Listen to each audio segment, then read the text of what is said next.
Majestät, sehr geehrter Herr Prorektor, Professor Göbel, liebe Absolventinnen und Absolventen, liebe Kolleginnen und Kollegen, liebe Gäste, groß und ich habe gesehen auch sehr klein. Es ist eine ganz große Freude, Sie hier heute begrüßen zu dürfen. Herzlich willkommen. Was feiern wir hier eigentlich heute an diesem Vormittag?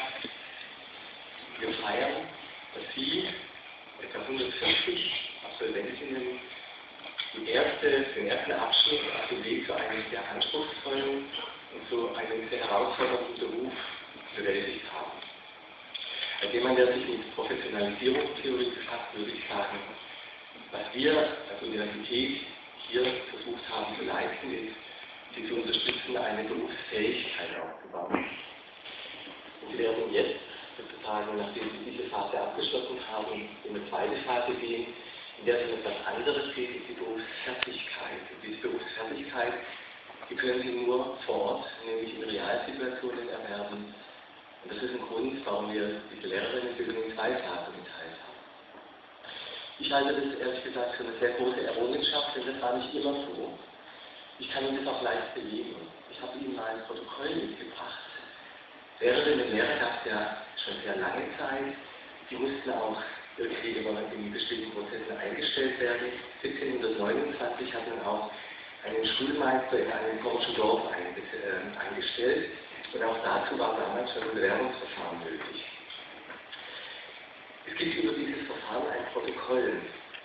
Der Protokollant schreibt: Es hatten sich 5 Bewerber um eine erledigte Schulmeisterstelle eingefunden, mit denen man in der Kirche, und jetzt wird professionalisierungstheoretisch hochinteressant, mit denen in der Kirche vor der Gemeinde eine Singprobe vorgenommen wurde. Es haben sich 5 Leute um diese Stelle beworben, unter anderem als erstes Martin Otto, ein 30 Jahre alter Schuster. Im Protokoll können Sie Folgendes nachlesen: Er hat in der Kirche gesungen: A. Christen lag in Todesbanden, B. Jesus meine Zuversicht, hat viel Melodie zu lernen, seine Stimme könnte besser sein. Gelesen hat er Genesis 10, Vers 26, buchstabiert die Verse 26 bis 29. Die Beurteilung der Kommission: Das Lesen war angehend, im Buchstabieren machte er mehrere Fehler, dreierlei Handschriften hat er gelesen, mittelmäßig, 3 Fragen aus dem Verstand beantwortet, 3 Zeilen Diktando geschrieben, 4 Fehler. Das Rechnen ist jetzt ganz unerfahren. Es gibt einen zweiten Kandidaten, der heißt Jakob Mähl, ist ein Weber, hat die 40, da hat die 50 Jahre hinter sich. Der hat Folgendes gesungen: Soll ich ein zu deinen Toren, als erstes Lied. Wer den lieben Gott lässt walten als zweites Lied. Melodie für die Beurteilung der Konvention. Melodie ging in viele andere Lieder.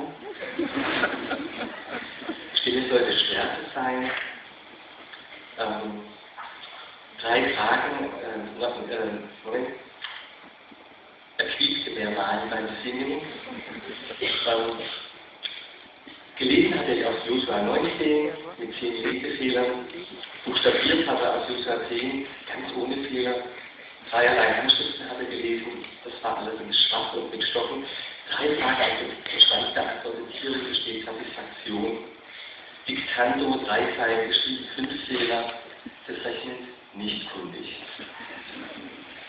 Es gibt noch 3 weitere Kandidaten, ich stelle Ihnen jetzt nicht im Einzelnen vor. Es gibt noch den Schneider Hopp, es gibt noch Johann Schick, einen Kettenflieger von 50 Jahren, und es gibt noch einen Unteroffizier, der den Kampf gegen die Schweden ein Bein verloren hatte, der 34 Jahre alt ist. Die Kommission kommt zu folgender Einschätzung der Kandidaten. Es wurde einmütig davon gehalten, dass Jakob Mähl der kapabelste, wogegen die anderen, namentlich dem Kettenflieger, nicht zu trauen, sintemal erst hier durch die Lande reist. Dagegen der einbeinige Kriegsknecht, die Fuchtel, gegen der arme Kindlein zu stark gebrauchen in Verdacht zu nehmen sei, was den mitleidigen Müttern derselben doch sehr ins Herz stechen und wehtun könnte. Auch sei zwischen rohen Soldaten und solchen Wirbelein ein Unterschied. Der Pastor ließ nun votieren und es wurde Mähl einstimmig gewählt.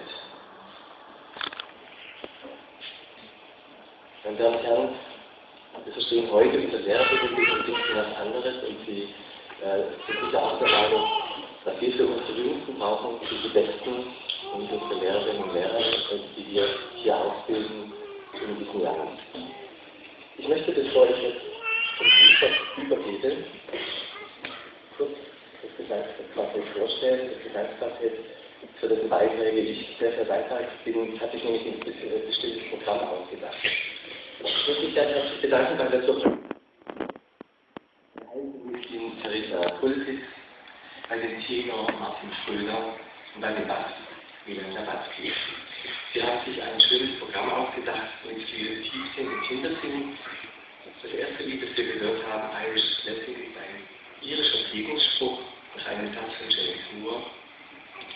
Wir werden dann ein Fischerlied hören, ein irisches aus Irland, bei dem es darum geht, dass Frauen ihre Männer von der See nach Hause rufen mit Gedichthalle nach einem Arrangement von A Cappella.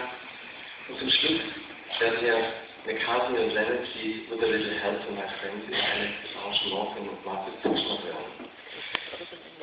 Das Quartett hat sich dabei einiges gedacht. Sie möchten nicht Ihnen, liebe Absolventinnen und Absolventen, etwas so auf den Weg geben. Zunächst einen Segen, das war das erste Lied für Ihren kommenden Weg, das möchten Sie zum Ausdruck bringen. Zweitens möchten Sie Ihnen sehr ans Herz legen, Ihre Heimat nicht zu vergessen. Und schließlich wollen Sie daran erinnern, dass es über Freunde gibt, die einen unterstützen, und das werden Sie im Referendariat sehr zu schätzen wissen. Ich freue mich sehr, Ihnen jetzt Platz zu räumen. Herzlichen Dank, dass Sie sich die Zeit genommen haben. Das gilt auch aus, wie wichtig Ihnen die Ausbildung der Lehrerinnen und Lehrer in diesem Lande ist. Vielen Dank für Ihre Aufmerksamkeit.